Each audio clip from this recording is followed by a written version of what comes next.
Bonjour à tous et bienvenue.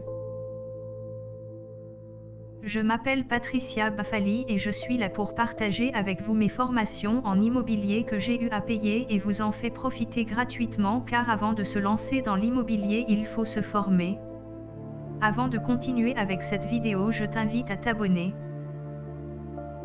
Nous allons voir la fiscalité d'un immeuble en meublé, partie 1. 1. Définition de la location meublée. 2. Les régimes micro B, I, C et réels. 2.1. Régime micro B, I, C. 2.2. Régime réel. 3. Les revenus B, I, C qu'il faut déclarer. 4. Les frais et travaux à déduire. 4.1. Les frais à déduire. 4.2. Les travaux à déduire. 5. Le calcul de l'impôt. 6. Remplir la feuille d'impôt. Vous souhaitez ne pas payer d'impôt? Vous avez choisi le bon statut fiscal, en effet le statut meublé est le meilleur selon moi. Vous comprendrez ce qu'est le statut fiscal du meublé, la différence entre le régime forfaitaire et le régime réel, les différentes charges ainsi que les travaux à déduire. Enfin vous verrez la différence entre le statut loueur en meublé non professionnel, L, M, N, P, et le statut loueur en meublé professionnel, L, M, P. Définition de la location meublée. Les revenus de vos immeubles loués meublés sont imposables dans la catégorie des B, I, C, bénéfices industriels et commerciaux. Il y a le statut loueur en meublé non professionnel, LMNP, et le statut loueur en meublé professionnel, LMP. On en reparlera en détail plus bas. Lorsque vous louez votre bien meublé, c'est-à-dire au minimum avec les meubles imposés par l'État, dans ce cas-là, vous pouvez faire un bail meublé, vos revenus seront donc des revenus B, I, C. Comme on l'a vu dans le tableau précédent, il y a deux types de régimes pour les revenus B, I, C. Le régime micro B, I, C. Le régime réel. Il y a la liste minimum de meubles pour que votre appartement soit légalement un appartement meublé, et il y a le minimum de meubles qu'il faut lorsqu'on veut faire du haut standing. Voici la liste minimum imposée par l'État. Literie avec couette ou couverture. Volets ou rideaux dans les chambres. Plaque de cuisson. Four ou un four à micro-ondes. Réfrigérateur congélateur. Vaisselle en nombre suffisant. Table plus siège. Étagère de rangement. Luminaire. Matériel d'entretien ménager adapté. Vous voyez que la liste est vraiment très basique, mais sachez que si vous ne respectez pas cette liste minimale, le juge peut décider de requalifier le bien meublé en bien nu, et ainsi devoir payer des arriérés d'avantages fiscaux dont vous auriez bénéficié. Ensuite, en plus de tout ça, moi je rajoute ça. Tout l'électro, hôte, lave-linge, lave-vaisselle. Tout ce qui est télévision, canapé, lit d'hôtel, déco haut de gamme. Beaucoup de vaisselle, de casseroles, verres. Une vraie cuisine et une vraie salle de bain design. Bref, absolument tout pour que le locataire s'y sente bien. On en reparlera en détail dans le module mobilier électro plus tard. Les régimes micro B, I, C et réels. Il y a donc deux types de régimes, et il faut savoir dans quel cas il faudra choisir le micro B, I, C, et dans quel cas, nous utiliserons le réel. Régime micro B, I, C.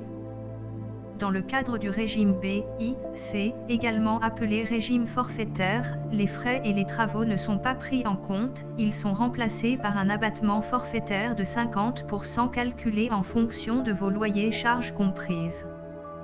Ce régime est applicable lorsque les revenus B, I, C ne dépassent pas 70 000 € par année de loyer charges comprises. Pour la location meublée, on parlera toujours de loyer charges comprises, car les charges entrent dans le calcul de la base imposable. Si vous choisissez le régime micro B, I, C, votre résultat fiscal sera obligatoirement en bénéfice. Une fois que vous aurez rempli votre feuille d'impôt, en y indiquant vos loyers CC, les impôts calculeront un abattement de 50%. Les 50% restants de vos revenus locatifs seront ajoutés à tous les autres revenus salariaux, entrepreneuriaux. Une fois le revenu global connu, vous serez ainsi taxé sur ce revenu global. Il est évident que je ne conseille pas ce régime car comme pour le micro foncier, le micro B, I, C, ne vous permettra pas de ne pas payer d'impôts. Vous aurez seulement un abattement de 50% sur vos revenus B, I, C, ce qui signifiera que vous paierez des impôts sur les 50% restants. Le seul moment où le régime forfaitaire est plus intéressant, c'est lorsque vous avez un bien totalement payé, avec aucun frais à déduire ou très peu, qui fait que les 50% d'abattement sont plus intéressants que le total des charges travaux que vous avez. Mais dans ce cas-là, si vous avez bien suivi la formation, un bien avec très peu de charges à déduire, dans la plupart des cas, il faut le revendre, pour récupérer son argent et réinvestir à nouveau dans un nouveau bien pourri et non le garder, sinon vous serez assommé par les impôts. Régime réel. On l'a vu juste avant, le régime micro B, I, C, est réservé pour les personnes faisant moins de 70 000 € de loyer par an. En revanche, il est possible de faire moins de 70 000 € par an et de demander à être au réel, c'est même presque obligatoire lorsqu'on est un investisseur rentable. Cette option s'effectue simplement lorsque vous remplirez le formulaire P0I, voire plus bas, qui permet de lancer votre activité en meublé. En revanche, si vous êtes déjà en micro B, I, C, et que vous souhaitez passer au réel, vous devez lever l'option en L, R, A, R au centre des impôts des entreprises de votre ville avant le 1er février de l'année où vous souhaitez changer de régime. Exemple, vous souhaitez lever l'option pour l'année 2019, alors il faudra envoyer le courrier avant le 1er février 2019. Le nouveau régime que vous aurez choisi sera ensuite reconduit tacitement, vous n'aurez rien de nouveau à faire chaque année. Le calcul du régime réel est plus complexe que le régime micro B, I, C. Il faudra additionner toutes les charges et les travaux inhérents au bien IMO. Ainsi, presque toutes les charges, on verra le détail plus bas, se déduiront du total de vos loyers. Il y a deux possibilités, soit votre résultat est positif, loyer moins les charges, dans ce cas-là, ce résultat s'ajoute à vos autres revenus, puis le global est soumis à l'impôt. Soit votre résultat est négatif et il se déduira de vos revenus locatifs. On en parlera en détail un peu plus bas. Les revenus B, I, C, qu'il faut déclarer. Il est important de comprendre que seuls les loyers perçus durant l'année civile entrent en compte dans les loyers imposables, même si certains loyers concernent une période de l'année précédente. Exemple, nous sommes en train de calculer les loyers reçus en 2018 pour avoir la base d'imposition.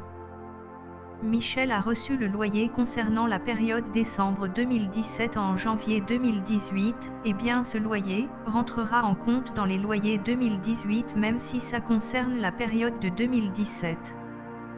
Il a reçu le loyer concernant la période décembre 2018, en janvier 2019, et bien ce loyer ne rentrera pas en compte dans les loyers 2018, même si ça concerne la période de 2018. Vous l'aurez donc compris, les loyers impayés ou en retard ne rentrent pas en compte dans la période en question tant qu'ils ne sont pas encaissés. Le dépôt de garantie ne rentre pas en compte dans le calcul des loyers, il n'est pas imposable sauf s'il est utilisé pour payer les dégradations commises par le locataire, pour payer un loyer impayé, couvrir des charges. Confère, quels sont les revenus à déclarer? Les frais et travaux à déduire. Les frais à déduire. Cette partie concerne seulement les personnes qui ont choisi le régime réel, puisqu'en micro B, I, C, il n'y a rien à déduire. Le but d'un investisseur rentable est de déduire un maximum de charges, à un tel point qu'elles seraient supérieures au loyer, permettant ainsi de ne pas payer d'impôts. Toutes les charges sont déductibles en meublé. Déjà, un point tout bête mais important à rappeler, toutes les dépenses doivent être justifiées par une facture pour prouver son existence en cas de contrôle fiscal. Au même titre que les loyers, le calcul des charges déductibles fonctionne de la même manière. C'est-à-dire que seules les charges payées durant l'année sont déductibles. Pour une facture de l'année en cours et payée l'année d'après, son coût sera donc déductible uniquement l'année du paiement de celle-ci. Voici ce qu'on peut déduire, absolument tout est déductible, les intérêts d'emprunt, les frais de dossier, la CFE, la taxe foncière, l'eau, électricité, les amortissements, les frais de notaire, frais d'agence, frais de compta, les assurances. Les travaux à déduire. Bon alors, c'est très simple, absolument tous les travaux sont déduits de vos loyers en meublé, contrairement au nu où c'est très restreint, ici aucune limite. Ainsi, les travaux de construction, de reconstruction ou d'agrandissement sont tout déductibles. Tout ce qui est meuble pour la maison, comme la table basse, le lit, la télévision, les étagères, le matelas, l'électroménager sont également déductibles.